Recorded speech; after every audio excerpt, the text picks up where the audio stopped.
Hello and welcome to Lead Me Home. I am Mary Beth Maestre. Whenever I have my shows, I usually ask my guests for some specific Bible verse. Usually they have many, and I kind of pick out the ones that I think are appropriate to what I have discovered about them as I interview them. In speaking to my next guest, he gave me a Bible verse which I really liked. It comes from Psalm 127:1, and it goes like this: "Unless the Lord build the house, they labor in vain who build it."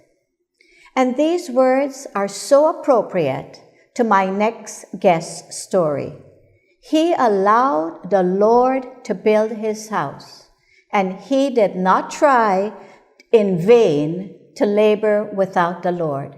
He's always had the Lord with him. So let me welcome you and introduce you to my next guest that I've had quite a few by this time. But the guest I have today is Mr. Sebastian Cayetano.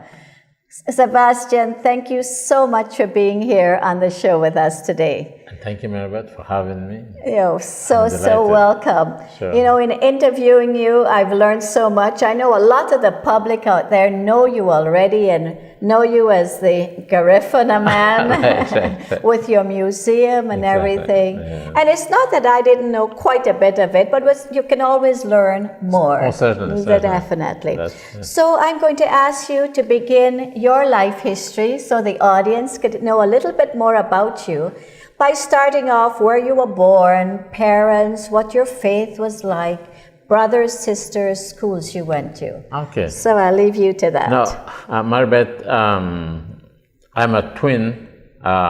Fabian Cayetano is my partner. Mm-hmm. He is the elder brother. Both of us were born in the village of Monkey River town then. Uh-huh. And then there we have, our family is large. My father is Francis Cayetano, a former school teacher. My mother is Florencia Lucas Cayetano, mm-hmm. Yes, housewife. They had 14 of us, but 2 girls passed away early in childhood. But 12 of us are still alive today.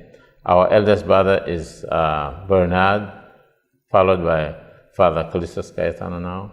And next brother is Shorty, we call him Shorty, mm-hmm. Nathaniel, and then Fabian, and then myself, and then our brother Joseph, Alfonso, and then Robert and John. Then our sisters, the eldest sister is Fatima, and then Ignacia, and then Claudia is the youngest sister. Good Catholic family. Of course. But you mentioned to me, so 2 of those brothers were priests, are priests? Yes. Father Callistus Cayetano, the elder brother, was the first priest, ordained in 1973. He has now served 44 years in the priesthood. And I guess lots of us know Father Callistus That's Cayetano. Right, too. Yes. Then the younger brother, Alfonso, mm-hmm. Was ordained in 1980. He served for 4 years. Served 4 years. Yes, but he remains a good Catholic man. Good Catholic man, of course. Right. Okay, so let's go on. School. Where'd you go to school? Well, I had the good fortune of attending primary school with my father as principal at mm-hmm. St. Mark's School, Odisha Village, Toledo. Okay. Yes. Uh-huh. There I attended school from the age of 5 until 12. Okay. Okay. At age 5, at home, we spoke Garifuna with my parents, mm-hmm. and then at school we spoke English with my father, who was then the principal of the school. On in the school grounds we spoke Maya Kechi with the Kechi children. Now, were all the other kids speaking those 3 languages at a time? My family. And only in your family? Only in my family. Yeah. Yeah, okay, the other kids would speak Kechi and English. And English. Yes. Not so only in your house, you were speaking the Garifuna. Exactly. Okay. So, and to me, Maribeth, this was a great thing. Sure. A great blessing, in that our Father was introducing us early to the various ethnic groups of Belize. And this is positive. And if I had to do it again, I would do it exactly That's like right, that. because, but what I think what it taught you as we go through your story, it taught you linguistics. Exactly, You appreciating the different languages. Language and cultures. And the cultures that go with the language. Exactly. But not only that, it was a gift. You were obviously gifted because you caught on to the language. That's quite and you true. were able to just move through 3 languages. Yes, right and then in one day. And later on, I picked up at St. Peter Claver College when I went to high school. I picked up, I learned Spanish, and then I picked up Creole. And then after I graduated, when I went to teach in San Jose Village, I picked up Maya Mopan from the children themselves. Okay. This was self-taught then. Self-taught. Yes. So you just learned that, huh? Exactly. So it definitely, you see that, viewers, that's a gift already. It is a gift. Of linguistics Exactly, right there exactly. that you, because just even amongst yourself, your other brothers, all those other brothers and sisters, do all of them know all those languages? No, most of them would know 4 or 5. Okay. Yes. But again, a good father that taught these languages. Exactly. Huh? And by nature, Garinagu people tend to be multilingual. We speak 3, 4 languages, yeah. languages, It's in your, I think it is in the nature. Exactly. I And it's guess a blessing. Of course. And later on in life, let me say, early on in our history, it was this versatility in languages that the Jesuit fathers recognized in us. And then in the 1920s, they recruited our men to become teachers. Yes. And then we became the educators of Belize. Yes. We went north, south, east, and west. We went especially to extreme places like Odosha Village, Dolores, Krikasarko, where nobody would venture. It was difficult then, because I remember as a child we had to paddle up the Timash River 12 hours to reach Krikasarko. We would spend the night there. In the following day, we would pick up our luggage and walk 10 miles to reach the village. Yes. And once we reached, we stayed for 3 months. Wow. This is the sacrifice. So that was missionary work. Missionary work, exactly. That you were doing Exactly. So that's where you were learning all these other languages, because you had to go out and evangelize and teach certainly. The different Indian even groups. as a child. Yes. And this continued into my adult life. And even into my life at present. That presently. Yeah. Okay, so you go. Then where are you going to go to high school? I went to Peter Claver in Punta Gorda. Okay. Graduated in 1965. Then went to teach in San Jose Village, Toledo. Okay. As assistant to then, my principal was then the late John Paulino. Okay, yes, I heard his name. Then after that, the following year I went to teach. I was transferred to Pueblo Viejo, St. Jerome School in Pueblo Viejo, where I became principal. I served as principal for 2 years. 1968, I got a scholarship to attend the Belize Teachers College here in Belize City. Yes, and it was a 1-year course then, followed by a 1-year intramural. And during that time, I had the good fortune of living with my good friend George Castro, he and his wife. They were great, a family model for me. For you, Yeah. So later on, you're going to recall the mentorship they gave you when you are, because you're a young guy now. Exactly. Later on, you're going to get married, but you remember what you learned from them. What I learned from them. And you stayed friends with them. Always stayed friends, even up to now. Mrs. Castro has passed on, but George is still around.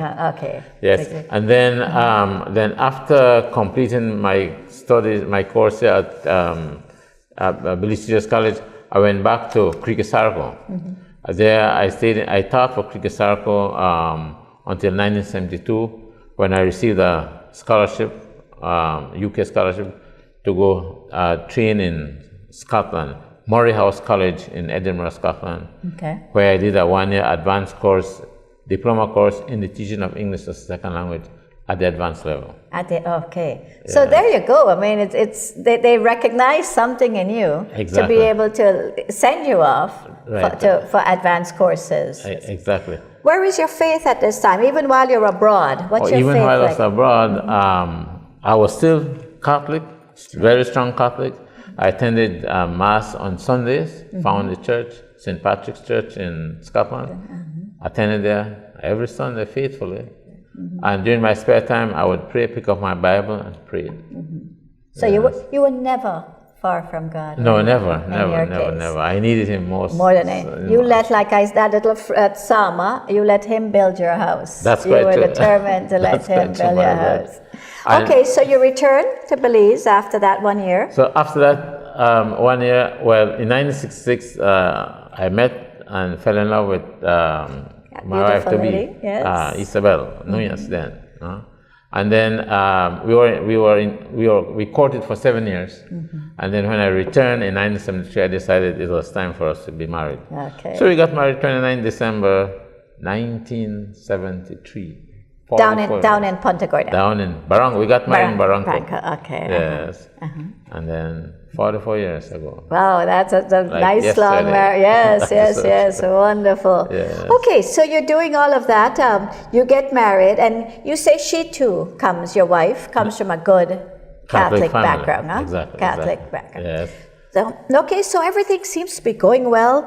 I mean, you're a school teacher, you're moving up the ladder, going to become principal, you meet this lovely lady, Certainly. she becomes your wife, Yes. you get married, Yes. but And life shortly we were expecting. oh, that's right, so life continues. Life continues. But this is going to be, we're going to come to Sebastian's turning point early in this show, in fact, in our first section, because we're going to have a turning point. You said everything is going fine. Now the first child is coming along. Exactly, I mean, the joy. Yes, the joy. Of the first. And we try to make sure that everything went well. Well, sure. To the point that we were to have this child at the hospital. Okay, we attended clinic in Punta Gorda, and then the wife was referred to Belize City. Oh, wow. Where Came we way would down have the to child here, yes. So we came, looking forward to have this baby. But the labor was prolonged, yes, and somehow the radio X-ray didn't work.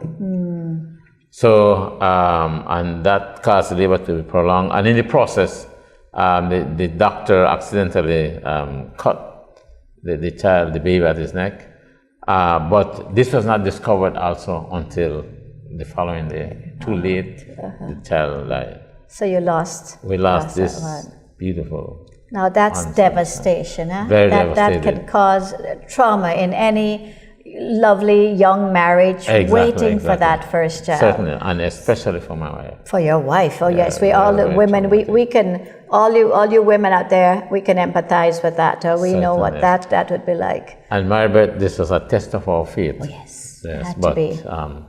we clung, we deepened our faith and trust in God, and asked God to help us. Continue to build your house. Oh, continue to build with our God, house, man, definitely. Yes. We stayed with God, we prayed and prayed and prayed. to God. Yes, and asked for God's blessings. Oh my, I can't, I mean, that was just the beginning, because there's more to come. What's going to happen? 2 years later or so? 2 years later, we had the second child, but the baby was born prematurely.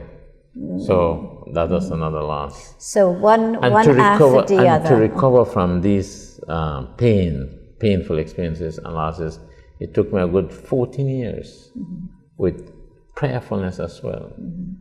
Before I was able to Finally be healed from that. Huh? Yeah. You hear that? And this is the father of the children we're talking about. And he's saying it took him 14 years. Yeah. I mean, it's not like it was always on you, but it just lingers. At times, the memories exactly. that come That's back. it. Huh? To the point that before then, sometimes I would cry, and sometimes I wouldn't want to even think about it. Yes, but then it just kept coming. Yes, and then I finally reconciled with it, and it was during a mass during a church mass in Canada, where I studied, that somehow I was inspired. Yeah. And then during this mass, and then when it was the Spirit that came over me, I finally got reconciled. Yes. And then there were then tears, but these were tears of joy. Yes. to help you to get through that. To get through it. Sebastian also gave me another Bible verse, and I think it's an appropriate time to put it in here. And this is from Matthew 11:28. And it says here, "Come to me, all you who are weary and find life burdensome." It must have been so burdensome at that time, huh? Right. "And I will refresh you." And it continues on, "Take my yoke upon your shoulders and learn from me, for I am gentle and humble of heart.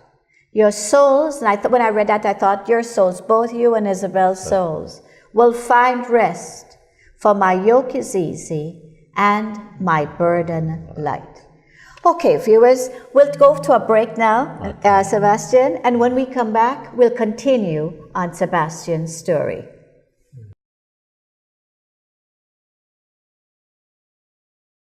We are a young and diverse generation, helping those in need and promoting human rights. We care for the environment, we embrace authentic witnesses, and dream of a better world. Our passion comes from God, who loves us even when we fall and cheers on our victories. If you sometimes wonder, is there something more? Then come and see at CatholicsComeHome.com. Hello, and we're back again to continue on Sebastian's story. We left Sebastian at a very low time in his life for him and his wife Isabel, when they lost both their first two sons, was it? Right. First two sons. The first one, and then 2 years later, prematurely, the second son. So this could not have been a good time for both of them. How painful and sad it must have been. Huh? So I went through that verse of the yoke. You yoke yourself to the Lord. But you're going to yoke yourself to some friends, aren't you? Yes. Tell me about that. And so at that time, we had Father Jerry working and Sister Amelia working at Trinidad Farm. And they had these courses for married couples and then singles. Like every weekend, they would have these courses. And we would attend these courses, and we found these courses very refreshing and enlightening and spirit-filled. They help build our spirituality. Then later on, we joined Marriage Encounter. At that time, Father Cayetano headed, along with Carlos Perdomo, Carlos and Serafina Ross, Victor Munoz and Miriam Munoz, and then Stanley and Maureen Ermal. Okay. They were the leaders then. Yes. So you were finding support from these other married couples, yes. And this helped you to come through. This helped us to come through. To come through this. And then later on, we joined Sister Sarita in the Guadalupe Spiritual Life Center. That really boosted us. Okay. Yes. Then later on in life, we had Carlos, the third son. Our third son. And then a year later, we had Isani, our fourth son. And then we had Emery, the last son. Okay. All 5 boys. Yes. Okay, so now you had your family now. You had your family. Two in heaven. Exactly, and 3 and here. You had 3 here. And, but amazing, huh? Very amazing. 5 boys. 5 boys, yes. And we were then living in Belize City. We had transferred to Belize City. You had transferred, yes. Okay. And both of us as teachers, my wife is also a teacher, we taught at St. Martin de Porres School for 2 years. Okay. And then I transferred in 1977 over to the then Junior Sec number 2, now Gonzaga High School, where I taught for 26 years. 26 years. Wow. Yes. A teacher in you today. Teacher in me. And even while I was teaching at Gonzaga High School, I still had the opportunity to teach at St. John's College Extension, Evening Division, for 16 years. For 16. So you're teaching all day. You go home, probably take a little break, yes. And then you're off to teach again. To teach again. That was on Regent Street, huh? Regent Street, with the SJC exactly. night classes. Night classes, yes. Amazing, boy, teacher. But I loved it. I enjoyed it. Yes. Yes. And your subjects were? My subjects were social studies and Spanish. Social studies and Spanish. So, Right. language again. Language again, certainly. Yeah. Yes. Okay, Yes. so you're there. Now you also take leave at this time also? Yes. And you're going to go abroad again? In 1987, I was offered, I became the first recipient of the De Menita Gordon Scholarship. Oh, okay. Yes, and this took me to do a bachelor's degree course at the University of Victoria, British Columbia, Canada. And again there, I studied linguistics and social studies. Okay, continued Yes. on that same field. Yes, and I spent 2.5 years there. And during that time, I had the good fortune of, at the end of producing my first labor of love, my book on the Garinago, Garifuna history, language, and culture of Belize, Central America, and the Caribbean. But that was kind of the research project you did, huh? Exactly. And since you had that all together, Yes. then it was just natural that you would turn it into a book. Yes. So, and then you had the opportunity to do more research. Yes, for this I had more opportunity to do more research here for the content of this book. Yes, and I was so happy. Yes, I that did you were that. able to get that done. produced. Yes, and then my book became a good seller. Published and sold about 2,000 copies of it. Okay, great. Yes. But before you're going to do a few other books. Before we leave from over there, you also linked up with a sister Judy over there. While I was in Canada. And during lunchtime, we would all come together as a group, and we would attend mass, and then have our lunch. And after lunch, went back to classes. It was so neat. Yes, again, you must have missed your family at home. I did miss your my wife family. And your kids. Yes, but with so much to do. Yeah, yes. Well, first of all, studying. Yes, but you yes. linked up with family once again, and through Sister Judy, you had your prayer groups. Exactly. So that was wonderful. That helped Very you wonderful. to get. It helped me. Yeah. And then on Sunday mornings, we would attend mass as well. Yes, we would attend mass at Holy Cross Church.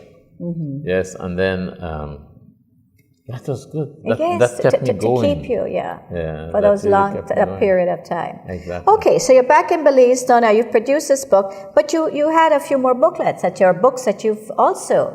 Yes. Tell me about those. And then 1992,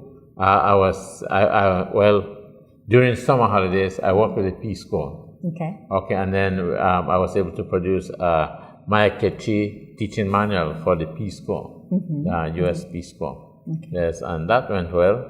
And then later on, 2007, I produced this time teaching manual for Garifuna teaching manual again to U.S. Peace Corps. The Peace Corps. So that helped them to understand their language and the culture. The language and the culture of both the Garifuna and the Maya yes. Kechi. Now, in the case of the Garifuna, I had the great opportunity of spending 3 months in Georgetown Village, where I taught Garifuna to about 10 Peace Corps trainees. So teaching still, Teaching still. never stopping. Never stop. And remind me, because before I forget, overall you taught for 40 years. 40 years. Right. Viewers, 40 years a teacher. You can imagine the amount of kids at the time who are young men and women of today that Mr. Sebastian Cayetano has influenced. Exactly. I can, and I'm happy for it. Of course. Because there are times I meet my students in banks, at the government offices, and they serve me with delight. Sure, they remember something. They remember something. One little something. Certainly, they do. I can relate because I was once a teacher, so it's the same thing. Same. But then you also, this is your latest? Yeah, this is our latest. And this is called, okay, I'll just put it up for you. It's called? Luba Garifuna information booklet, and that's produced by Emery and myself. Okay, one of your sons, your youngest sons. Our youngest and son. sorry for the ignorance, but I had to ask him what Luba meant. Luba means house. Luba means, so it's house Garifuna house. Yes. So, it's a nice, informative 20-page booklet about the Garifuna culture and a little about the Luba Garifuna Museum. Okay, well done. Yes. Okay, well, let's go on. So now, with the Garifuna, you're the founding. Talk about that. Also, in 1981, myself, Phyllis Cayetano, Jairus Valentine, and a few others became the founding members of the National Garifuna Council of Belize. Okay, with Mrs. Phyllis Cayetano as the president of the council. I was then secretary. Yes, and I served in that capacity for 6 years. Yes, and then that was 81. 84, my twin brother Fabian Cayetano became the president. He was elected president. So he was president, I was secretary. Okay. Yes. So you and him have done a lot together. We've done a lot together. You and your twin brother. Yes, we've done a lot together. You're not very far apart. Not too far apart. But the closest we got to working together, scholastically, was up to Standard 6. Okay. Where both of us passed the primary school leaving certificate together in 1961. Okay. And after that, we went our separate ways. Especially in education. Yes. But not too far apart. Okay. While his interest was agriculture, my interest was culture and linguistics. Languages. Okay. So you went, completely. Okay. Yeah, so there you go. Okay, now your family, you're going to establish a museum? Yes. So later on, we decided, Isabel and myself, we became interested in culture and promoting, preserving, documenting, retrieving the Garifuna culture. So we visited San Pedro, and there we saw a small museum, and we said, well, we have enough collections to put up a museum. So 1999, we decided we'd set up this museum. We had done our collections way back in 1977. So we were now ready. So thanks to Holy Credit Union that helped us with a loan, and so we put up the museum. And then we decided we would inaugurate this museum on Isabel's birthday, 5th of November. Yeah, lovely. 1999. So Luba Garifuna Museum has been open since 1999, 17 years now. Which is 17 years. Yes. And I'll throw in now, you gave me a quote from the late Philip Goldston, right, which you had said here. It says, the time to save our culture and language is before we lose them. So Sebastian took those words to heart. It's time to save their language and culture before you lose them. So that's why that museum is so important. It is so These important. books are so important. Exactly. It's to keep the culture going. On, keep it alive. Yes. All right. Tell me just a little bit more about the museum. I was in there and you were explaining. Okay, about the museum, we have had thousands of visitors from all over the world, from England, from Spain, from France, North America, Canada, South America, Japan, all over the place. Yes. So and as well as visitors from Belize as well. Sure. Yes, and especially school children. Yes. So it is a way of educating our people. Yes, it's education for the world, we must say, because many people go there and they are amazed at what they see there. And many of them identify, the Garifuna would identify with what we have there. And then it stirs something in the mind. Yes. And it challenges some others as well. We can do this. Yes, can. Yes. Incentive to others. Incentive indeed. Okay, but then what is good about it, this is an effort, deliberate effort to document, preserve, promote, retrieve a people's culture. Yes, and this is so important. Because we lose it so easily. We lose it so easily. And Maribeth, what I find very, very interesting is that when people are poor, they tend to cling to their culture.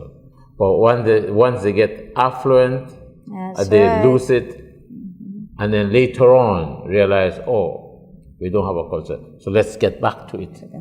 Usually by that time, many things are lost. Are lost by then, yes. Exactly. And we're influenced by the outside world. Oh, certainly. You know, especially the young kids. Yeah. And all of us have been guilty of that at one time or the other. Yes. But so if you could keep both, see the outside world, but and keep understand what you have. Because, man, our culture identifies us, and we also identify with our culture. You know? And Garifuna culture is one of the richest cultures in Belize and in the world. We cannot afford to lose it. Can you imagine Belize without the Garifuna culture? Yes, you can't. You can't. You really can't. Oh, those drums. Yes. Yeah. So, viewers, we don't have time, unfortunately, but I was there. And I took a little tour. I was privileged to see lots of it. So I really, really would like to encourage all of you to visit Sebastian's museum. Yes. Remind me, it's on Fern Street, huh? It's on Fern Street, to Fern Lane of Mahogany into Jasmine. It's there. We're there. Down, I remember 2 blocks down from Jasmine, turn right. And exactly. It's a yellow building. Yellow building, up and downstairs. I mean, I'd love to have had a time for him explaining the whole setup of the house, of what is done there, the family gatherings that take 2 years to prepare, and all of that. So you definitely have to go to see for yourself to see this. And at the museum, we sell Garifuna flags. My wife shows dashiki shirts and blouse and skirts for ladies, Garifuna style. We also cook food. There. Yes. Wonderful. Sure. Okay, we'll have to stop there. So I'm going to encourage you all, please go out to the museum. It's worth it to see all the Garifuna culture that's there in this one little museum. Yes, and our phone number is 202-4331. Okay, 202. Or cell number is 608-4134. But I'm sure it's in the telephone directory. It's in the directory. What does it come under? Sebastian Cayetano. Okay, your name. Or Luba Garifuna Museum. Or the Luba Garifuna Museum. Right. Viewers, we'll be right back to continue on this story. Right. We are a young and diverse generation, helping those in need and promoting human rights. We care for the environment. We embrace authentic witnesses and dream of a better world. Our passion comes from God, who loves us even when we fall and cheers on our victories. If you sometimes wonder, is there something more? Then come and see at CatholicsComeHome.com. We're back, and let's continue on Sebastian's story.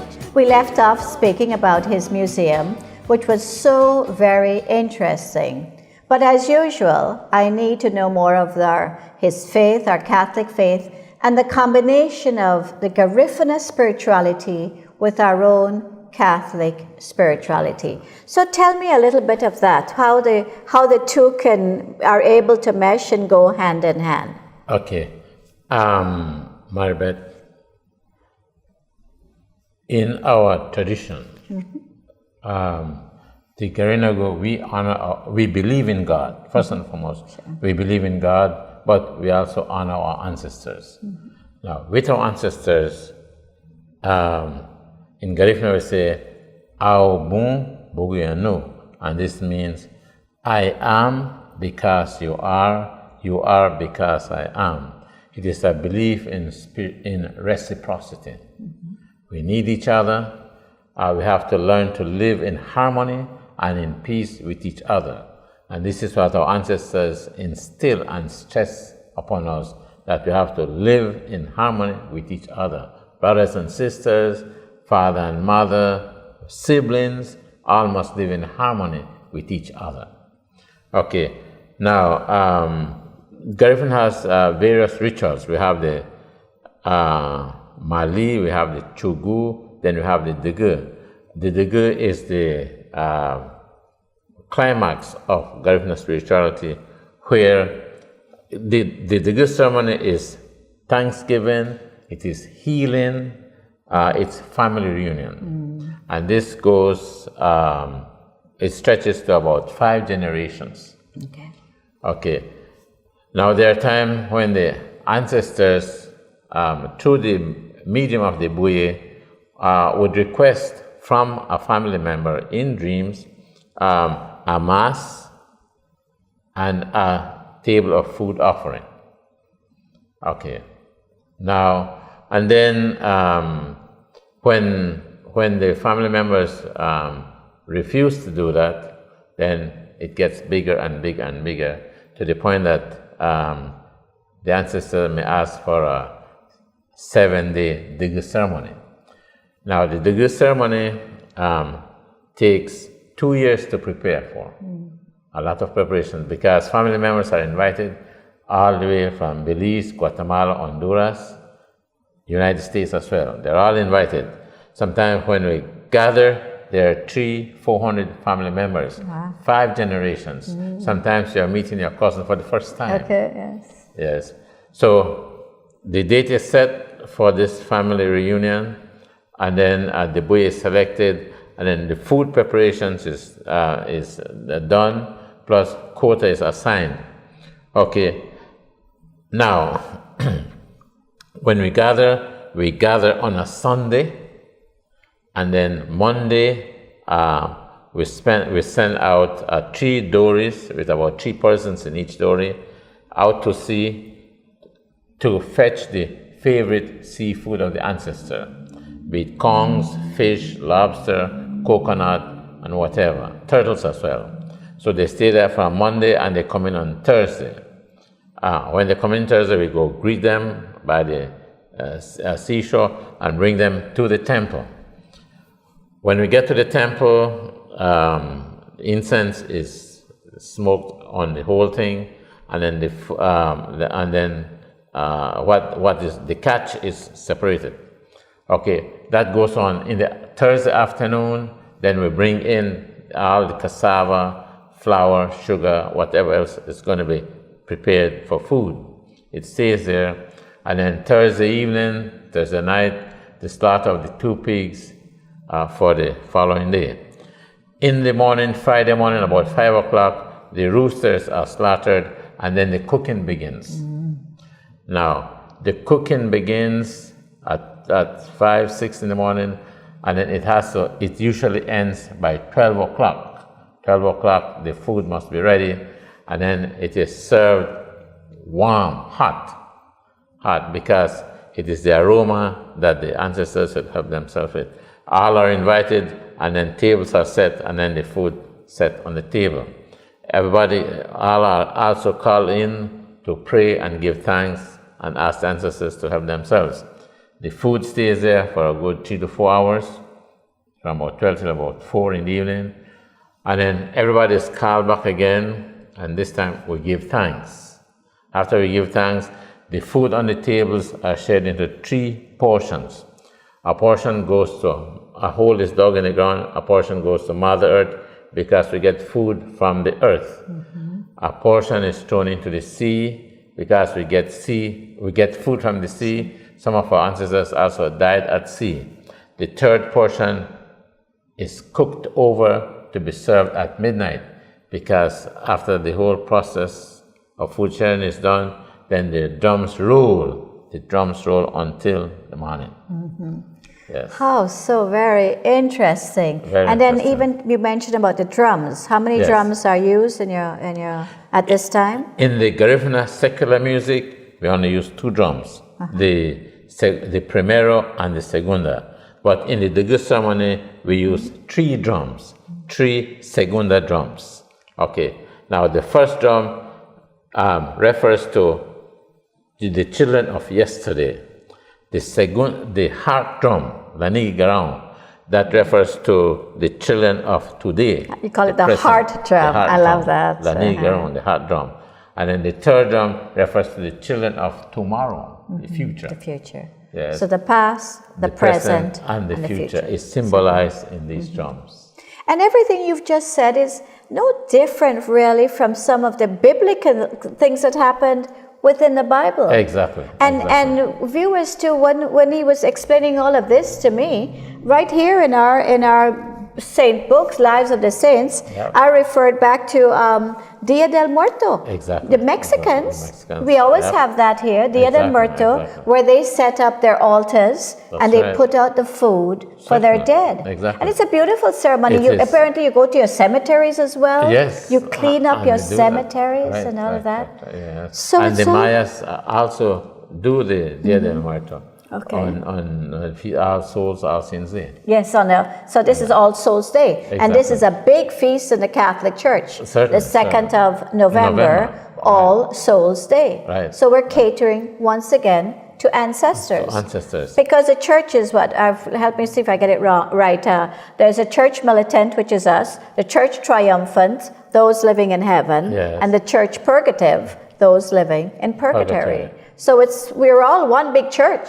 all We're just one big not church. here. Yeah. Exactly. So everything you've just spoken of is biblical. So it's helped you with your Catholic It has faith. really helped me with my Catholic faith. Now, Garinago, besides our rituals, we are also strong Roman Catholics. Yes. Yes, So we it's are strong Roman Catholics. We were teachers in the past, and those teachers became priests and deacons. Now, fortunate for us, Bishop O.P. Martin, the first Roman Catholic Bishop of Belize, is a Garifuna from Dangriga. He served for 25 years. He passed away 16th of February this year. And then we had Bishop Doric Wright succeed him. And then this year we have our own present bishop, Bishop Lawrence Nicasio, Our second Garifuna Bishop. serving Belize. But not only that, we've also have a lot of Garifuna priests. Especially Your brother being one of them. At one time we had 7 Garifuna priests. So some of them were what? Father Callisto, some Father of course. Callisto. The first one was Father Philip Marin Okay. in 1931. Then Father Oswald Reyes. Then Father O.P. Martin. Father Avila. Father Lloyd Lopez. Yes. The late Father Lazarus Augustine. Yes, yes. Yes. You're recalling all these names, huh? All Yes. Garifuna And then we had priests. deacons and brothers. Yes. Unfortunately, well, now we only have one priest and one bishop. That's Bishop Lawrence Nicasio and Father Cayetano. Cayetano. But to show you the harmony between the culture and our Catholic church culture. Exactly. Wonderful. Now, as we move on, you begin teaching also. They call you in the Stand Creek to help with lay ministry. To help lay teach. ministry, this was 1975. I helped with lay ministry teaching Sister Lynn in Dangriga. At that time, I helped the Maya Ketchi people, And then later on, 1980, I began training as a lay minister, and I was commissioned in 1984. To this present day, I'm still working as a lay minister. But mainly at St. Martin de Porres. That's my church. Okay, so what all do you do there at St. Martin? At St. Martin's, we do liturgy. We give communion. We take communion to the sick. We do funerals. We do communion service, and we do readings. And especially, I'm inviting all of Belize on the Sunday before the 21st September, Independence Day celebration. Okay. We have a multicultural mass. You said it was the 17th. 17th of September. 17th of September this year. We're having a multicultural mass at St. Martin de Porres Church at 7 p.m. This is going to be night. Sunday night. But in the morning at 9 a.m. we have the Garifuna Choir. They will be having Garifuna English Mass with Father Matt. Okay, but tell me, you're instrumental in the Garifuna Choir as well, aren't you? That's right. Okay, so here's there's the Garifuna Choir. Here's where are you? Are you in this? Yeah. Oh, okay. Okay, here you are, yeah? Yeah. And here's a picture of the Garifuna Choir at St. Martin de Porres Church. Okay, yes. and you all... I'm a founding member in 1999. Mr. Theodore Palacio was our director then. He passed on. So today we have Mrs. Thelma Martinez. Okay. She's our director now. And that's every third Sunday? Every third Sunday of the month we have this Garifuna English Mass, 9 a.m. at St. Martin de Porres. So 9 a.m. every third Sunday of the month, 9 a.m. the Garifuna Mass. And if you're going to attend, please be early. To Get a seat. Yes. Get a seat. Yes. Okay, so today, all of this, you're big part of the lay ministry, but you're doing other things. A daily Mass, of course. Mass with your family, you said? Mass with my family. At home recently, about 2 months now, we now have the beautiful practice of meeting on Wednesdays with our family, my family, Sana's family, together to pray. And a rosary is included. And the rosary is included. And all of that. And we have the granddaughter Courtney helping to organize. Oh, nice, lovely. So granddaughter is part of it. She's part of it. So, like again, priest, prophet, and king, everything your father was, you are continuing it in your own family, with your wife, with your children. And hopefully you're passing it on to those 3 wonderful sons of yours. Exactly. And you said also, corporal and spiritual works of mercy, you're out there just a teaching. Yes. Teaching is a big part of the spiritual. Yes. And one thing I really liked, Maribeth, that I was able to help build the new church in Barranco Village. Oh, wonderful! Yes. Mr. Ted Palacio, the Garifuna Choir, his wife, we pioneered it. Yes. Many other ladies joined us as well from the village. Mrs. Linda Rana, Marty Kane, and a few others. Now, the church is, the church was blessed 2007 by the late Bishop Martin. Okay. Wonderful church, big church. Where is that in Barranco? In Barranco as well. Yeah. Okay, so you haven't stopped. Let's put it this way. Teaching has not, and God is not ready for you to go yet. He figures there's a lot more you have to give in one way or the other. Yes. All right. So we're winding down now. We're coming to a close. But you also mentioned God has blessed you too. You have a little farm out in Barranco. That is true. That's right. Midway Farm. We do some farming there. We have cattle there. We are growing crops, lime, soursop, oranges, grapefruit. Is that for sale? Yes, it's for commercial purpose. My brother Nathaniel, that's what he does, farming. Okay. He grows grains, corn, rice, and beans. But he's also into vegetable commercial farming. So God has blessed you in every way. Yeah. And He has also blessed him. After hearing all of this, I must let you know that on the 14th of September, this September, you and your brother are going to be receiving the Meritorious Service Award. Yes. Can you tell me a little something of that? Well, the government of Belize, we have been nominated to attend and to receive our Meritorious Service Award on the 14th of September at Bliss. At the Bliss. Yes. Okay. And I'm so happy that it's the two of us. Both you and your twin brother. Yes. Oh, that's wonderful. Both him and his twin. The last time we received such was 1961, over 50 years ago. Wow! So 50 years later, you're going to... Exactly. So you reunite again. Exactly. Oh, that's beautiful. That's wonderful. And I can tell you, I don't know Fabian, but knowing Sebastian, they're certainly, I'm sure if Fabian's anything like you well deserve. This Meritorious Award is well deserved for the contributions they have both made to our country of Belize. Right. Sebastian, I'd like to thank you for being here today with us, to sharing everything you've had to share with us. Yes. I'd like to encourage all of you all to go to his museum, learn a little bit more about our Garifuna culture. Yeah. So thank you so much for being here. We decided, I always ask for a prayer as well. Well, I'm going to follow.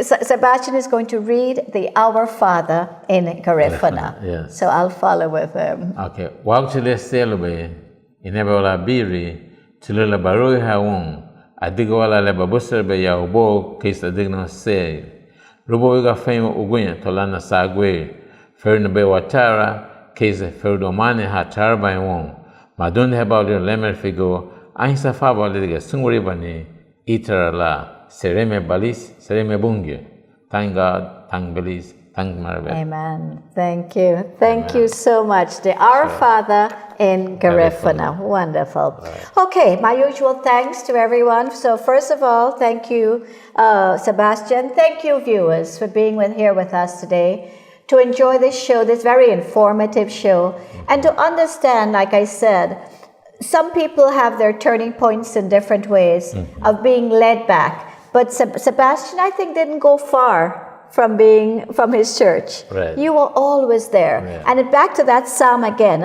on Psalm 127, verse 1. Unless the Lord build a house, they labor in vain who build it.